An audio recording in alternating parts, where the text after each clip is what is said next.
Kwa nini unashindwa kumwacha mpenzi anayekuumiza? Siri za kisaikolojia na njia ya kujiokoa ni swali ambalo wengi hujiuliza wakiwa nje ya mahusiano. Kwa nini fulani haondoki wakati anateswa kiasi kile? Lakini ukiwa ndani ya lile dhoruba, kuondoka huonekana kama jambo gumu zaidi duniani. Sayansi ya saikolojia inabainisha kuwa kukwama kwenye mahusiano yanayokuumiza sio upumbavu, bali ni mnyororo tata wa kisaikolojia na kikemia mwilini. Sehemu ya 1.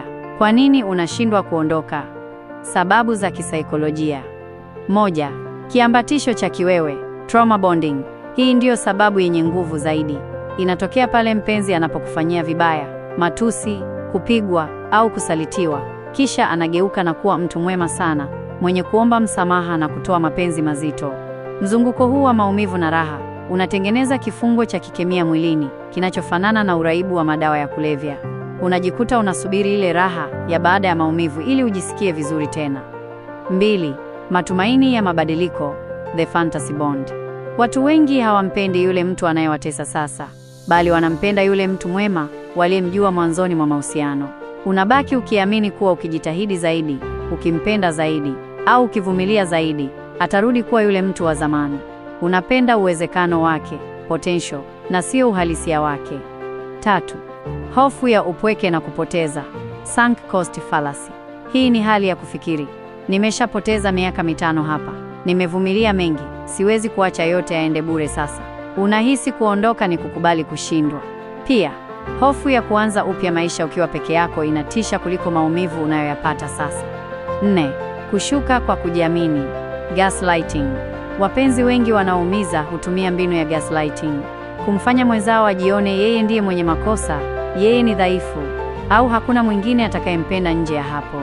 Hii inafuta ujasiri wako na unajikuta unaamini kuwa unamhitaji mtesi wako ili uishi. Sehemu ya 2. Jinsi ya kujiokoa na mapenzi yanayokutesa. Kuondoka sio tukio la siku moja, ni mchakato. Hapa kuna hatua za kufuata. 1. Kubali uhalisia, face the truth. Acha kusikiliza maneno yake na anza kuangalia matendo yake. Jiulize, ikiwa rafiki yangu angekuwa kwenye hali hii, ningemshauri nini? Andika matukio yote mabaya aliyokufanyia kwenye kijitabu. Wakati unahisi unataka kurudi kwake, soma kijitabu hicho ili ukumbuke kwa nini unapaswa kuondoka. 2. Kata mawasiliano, the no contact rule. Huwezi kupona kidonda ikiwa bado unakichokoza. Baada ya kuondoka, block namba zake, block kwenye mitandao ya kijamii, na epuka kwenda sehemu ambazo utamkuta. Mawasiliano kidogo tu yanaweza kukurudisha kwenye mzunguko wa trauma bonding. 3. Jenga upya kujiamini kwako. Anza kufanya vitu vinavyokufanya ujihisi una thamani. Rudi hobi zako za zamani, fanya mazoezi na jifunze kitu kipya. Kadiri unavyojitegemea na kujipenda, ndivyo mtesi wako anavyopoteza nguvu juu yako. 4. Tafuta msaada, support system. Usifanye hili peke yako.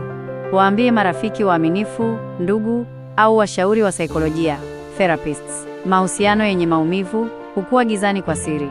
Ukiyaweka nuruni kwa kuongea, nguvu yake inapungua. 5. Jipe muda wa kuomboleza. Hata kama alikuwa anakuumiza, bado utahisi maumivu ya kuondoka. Ni sawa kulia na kuhisi vibaya. Huu ni msiba wa ndoto uliokuwa nayo. Kubali maumivu ya upweke ya muda mfupi ili upate amani ya kudumu. Kumbuka, mapenzi hayapaswi kuwa uwanja wa vita au gereza. Wewe ni binadamu mwenye thamani na unastahili amani, heshima na mapenzi ya kweli. Kuvumilia maumivu sio kielelezo cha upendo wa dhati, bali ni kielelezo cha kupoteza nafsi yako.